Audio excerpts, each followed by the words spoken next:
There is no greater character trait. There is no greater love than a man that would lay down his life for a friend or his family or his fellow countrymen. Salute. Clinton McRae Jr. had a life filled with great character traits, to include integrity, kindness, responsibility, and so much more. But his greatest character trait was his willingness to demonstrate sacrificial love. That is why the United States flag is draped over this coffin. So to the McRae family, on behalf of a grateful nation, we say thank you, and we're thankful for Dr. McRae's willingness to demonstrate sacrificial love. I stand before you today with a flag detail to demonstrate and to recite a poem entitled Old Glory, which is a personification of the United States flag. The Old Glory presentation that you're about to witness is a time-honored tradition that symbolizes our service members, our veterans, and our first responders rise through the ranks. But most importantly, it represents their love for a nation that he so proudly served. Now, if I could get all of you to use your imagination just for one moment, imagine our flag having a personality.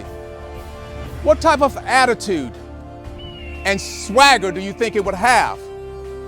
Now imagine the flag having a voice. What exactly would it say to its outstanding service members, to its veterans, to its first responders? What would it say to you? Well, I would like to draw your attention to just one fact. The fact of the matter is, the United States flag is the most recognized symbol in the world for peace and freedom.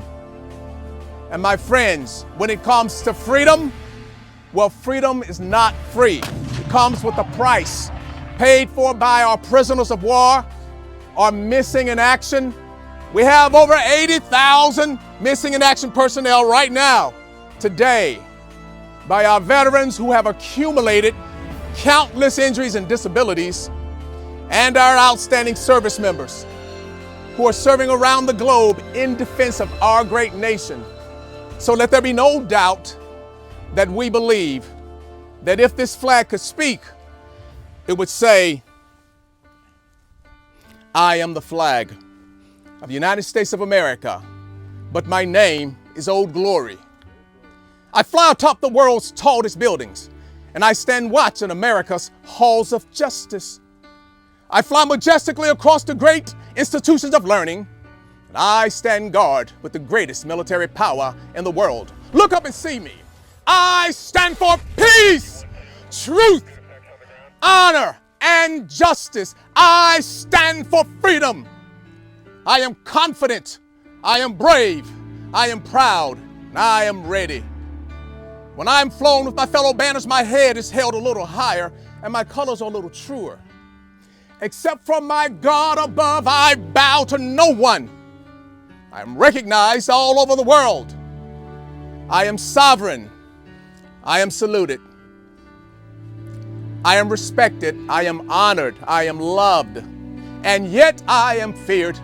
I have fought in every battle of every war for more than 200 years. Some of these battles are Gettysburg, Shiloh, Appomattox, San Juan Hill, the trenches of France, the Aragon Forest, Anzio, Rome, the beaches of Normandy, Guam, Okinawa, Korea, Quezon, Saigon, Vietnam, Afghanistan, Iraq, Kuwait, and Syria, and scores of other places long forgotten by all, except those over there with me I know because I was there.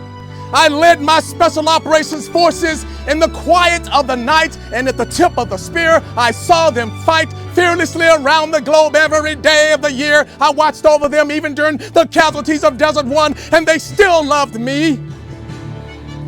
I was on a small hill called Iwo Jima. I was dirty, battle-worn, and tired. But my soldiers, sailors, airmen, Coast Guardsmen, my Marines, they all cheered me, and I was so very proud. I was at Ground Zero in New York City on September the 11th, as cowardly fanatics attacked America. I was raised from the ashes of once proud buildings by brave firefighters and police. These were heroes who risked their lives to save others, showing all that America, although bloody, will never be beaten, because those who would destroy me cannot win. For I am the symbol of freedom, of one nation under God, indivisible, with liberty and justice for all.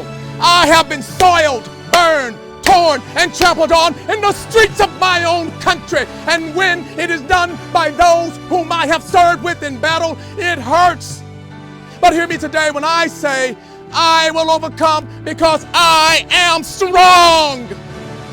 I have slipped the surely bounds of earth, and from my vantage point on the moon, I stand watch over the uncharted new frontiers of space. And I have been that silent witness to all of America's finest hours.